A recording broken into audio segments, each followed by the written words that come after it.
And, you know, we're in this wonderful building. We just look around us here, and everything here is sustainable. Built, what, a couple of 100 years ago, probably? And you look at all that wood up there, you know, that's storing carbon for hundreds of years out of the atmosphere. And that wood can last for the next 1,000 years.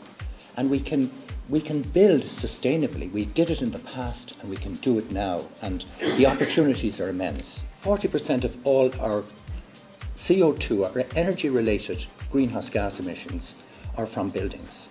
We've done one certified passive house. We use that technology, and now we're taking that on, if you like, to the next level, which is the Crest Centre in Enniskillen.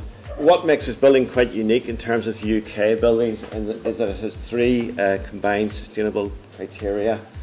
It is passive house certified, it's BREEAM excellent, and it's also carbon neutral. It has PV panels. It has to produce 12 kilowatts to make it carbon neutral. It actually produces a lot more than that.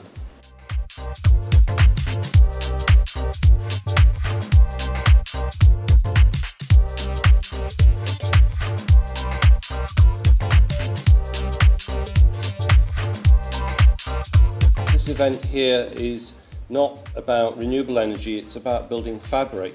Renewable energy is just as important, and the Smart Eco Hub does very good work on that, but it's very, very important to recognise that the first thing we have to do is save energy, not just in terms of making buildings energy efficient, but to also reduce their embodied energy, so that we're not using up a lot of fossil fuel to create materials and buildings that are supposed to save energy.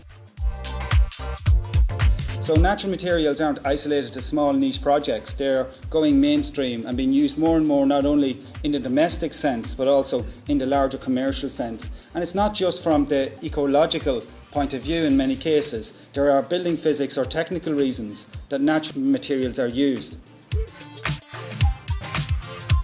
Cold bridging quickly, and the perception is most insulation companies will add your coat and your trousers. We put on your hat, your gloves and your socks. So you imagine your children playing out in the snow with no shoes, no gloves or no hat on. You go, that's crazy. But typically that's what we're doing to our properties. We're addressing the 80% of our properties are being dealt with insulation, and we're ignoring the 20%.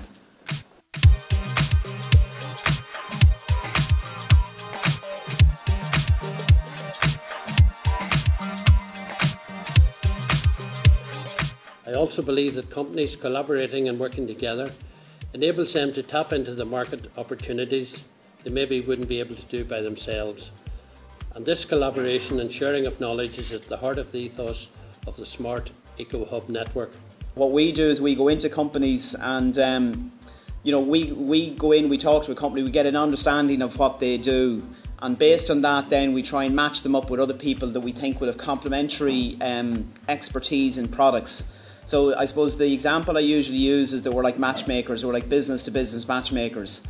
This is a really important event. You know, we need much more of these events. You know, we need, first of all, for those that are informed, and, you know, the professionals, architects, engineers, building suppliers, facilities managers, all the people involved in the building industry, there needs to be much more exchange of knowledge and information.